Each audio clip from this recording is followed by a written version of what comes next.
Hi everyone, Sid Walker here. Today we are going to talk about the first logical step to overcoming call reluctance. One of the most important elements of overcoming call reluctance is to reprogram the way you think about prospecting. The biggest single barrier is that you negatively judge prospecting for a variety of reasons, and they're all logical. When we're trying to figure out how to stop something or avoid something like call reluctance, we've been trained to look for logical solutions. So let's talk about those a little bit. If you negatively judge something, then you don't want to do it. Okay, so sounds kind of obvious, but that's part of the problem here. So one logical solution is to stop negatively judging making prospecting calls. In fact, you actually can't have call reluctance if you stop negatively judging making calls. Okay, think about that for a second, because that's what's causing the problem. Fear, doubt, worry, anxiety, resistance, all that comes from negatively judging, dialing the phone or whatever you're doing to prospect. So that sounds so simple, and at the same time it can feel like it's impossible. Okay, so don't feel like the Lone Ranger if that's how you feel. The good news is anyone can overcome their call reluctance, fear of self-promotion, some people call it. It doesn't take super intelligence or super ability. It does take some superhuman focus and some guts. You got to throw caution to the wind. Okay, if you're listening to your ego, try to be careful and avoid risk. Nothing's going to change. So generally speaking, our fear of rejection goes back to the beginning of time. It's deeply programmed into our psyche for thousands of years. We have had a fear of being thrown out of the tribe, so to speak. And for good reason. If you got sick or injured and didn't have other people to take care of you, you weren't going to make it. Okay, so that's a powerful reason to have some fear of rejection. Okay, it goes back thousands of years. All right, and of course today this level of fear is unwarranted. There's actually nothing dangerous about making prospecting calls. However, there's a part of your brain that doesn't know that. It still thinks that any risk is the same as being chased by a saber-toothed tiger in the jungle that wants you for dinner. Okay, and I call this part of the brain the ego, which I've already alluded to. Most people think your ego is a sense of self-esteem and self-worth, and that part's actually okay. That can be good. The rest of the ego is totally negative, and most people don't know about the negative part. They've heard the saying, that guy's got an ego the size of Texas or something, and they're exaggerating their own self-worth or whatever. But that stuff doesn't really cause a problem. It's all the negative judgment. Your ego, if you're doing anything that's outside your comfort zone, your ego's got a machine gun out, and it's gonna let it rip on whatever that risk is you're thinking about taking. Okay, that's the problem. Or you could say your ego's on a life and death mission to help you survive by avoiding any risk or any change to the status quo, to getting outside your comfort zone. Your ego hates it. So that's its mission in life, to keep you in your comfort zone, no matter how much you're struggling. That's the part that's insane. You got a part of your brain that's trying to keep you stuck, even if you're struggling. Just because it thinks change is more dangerous, including making more money. All right. So, to your ego, to do anything outside your comfort zone is literally a risk to your survival. The illusion is that your ego is your friend and protecting you. Nothing could be further from the truth. The ego's best friends with your intellect because it likes to use linear logic to talk you out of taking risks. The problem is that with the intellect is that we're taught to use it for everything. We're taught to try to figure everything out. And so the function of the intellect really is to do things like add a column of numbers. If things get any more complicated than that, your your intellect starts to fall apart. It doesn't know, it can't handle it. It was never meant to do anything complicated. And unfortunately, the intellectual approach only works about 10% of the time. What's the other 90%? Well, that's another video. All right, we'll get to that. So I often say to people, I wish I could have the 25 years back that I spent trying to figure things out. And a lot of times the comment I'll get after that, especially from guys, is it's more than 25 years for me.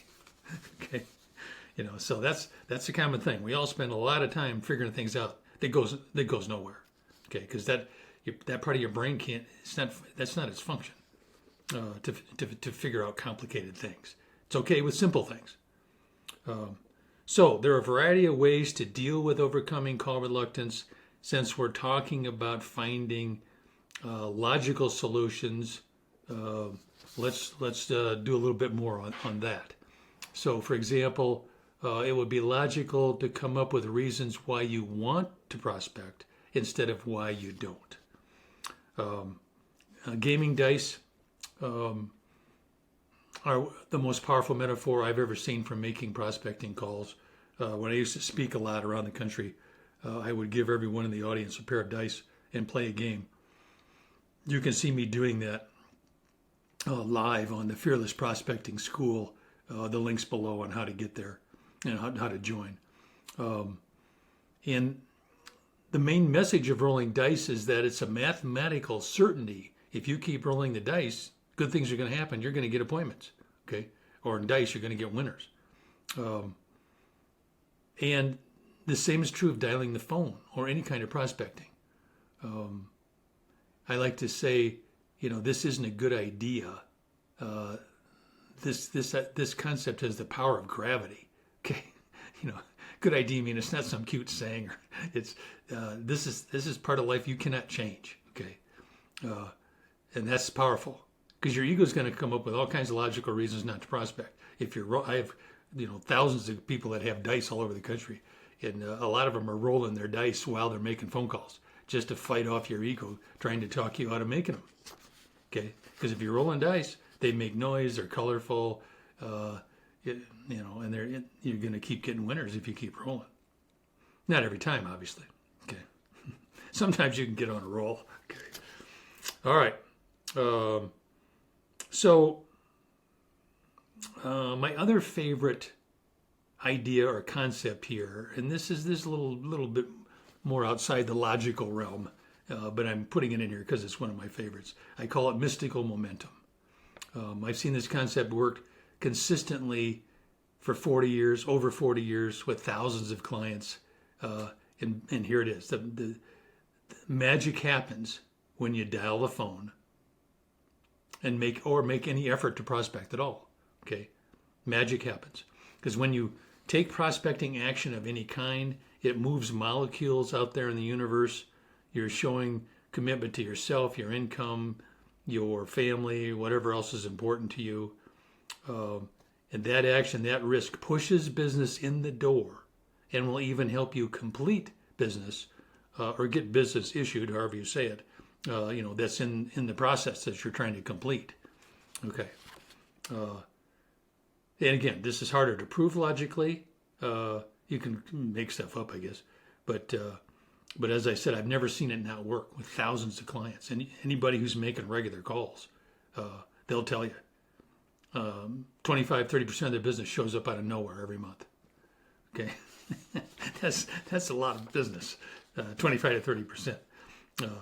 And of course, there are exceptions. Okay, just like there are with anything else. And there are a few people in my career, only a few, that I've told they should probably get out of sales. It's just, this isn't for you kind of thing. But really, out of thousands of people, I've only said that probably under 5, people, maybe it might be 3. Okay. But the majority of all people can be effective prospectors if you've got some people skills. And then from there, you just have to learn to ignore the negative thoughts about prospecting. Okay. And that sounds simple, but obviously it can be challenging. And that's why we're talking here. Okay. All right. So there are a lot of reasons to want to prospect. I'm giving you my favorites. And let's see, one more. Prospecting starts the process of the sale. I mean, if you're in direct sales and you don't have prospects, there's no sales, or at least not enough sales. Okay. So you could say that prospecting is the most important part of the sales process, because if you don't do that, it doesn't exist for the most part. Again, probably an exception here or two, but the majority of the situation that's going to work here is to prospect. So this leads us to the logical conclusion that if you want to be successful in the sales job, the most critical part is to learn to be an effective prospector. So someone has to do the prospecting, no matter what. Either you or someone else, or you got to spend a lot of money on advertising. And there may be some other ways to get prospects, but those are the big ones. So let me close with two more logical reasons to want to make calls. For most sales jobs, prospecting is the fastest and least expensive way to make more money. All right. I think I just said, let me give you two more. So I gave you one. Prospecting starts the sales process. And then the second one is that it's also the fastest and least expensive way to make more money. Okay. All right. And finally, when you have call reluctance, you're usually imagining that people don't want to talk to you, that they're interrupting people, that you're interrupting people, or that people are going to be mean to you or negatively judge you in some way. When I'm working with a coaching client, one of the things I love to hear, which a lot of people actually say to me, and which means we're making progress. People will say, "I'm surprised how nice people are." All right. And that's actually the reality. All right. Thanks for joining us. We'll do this again soon. Bye for now.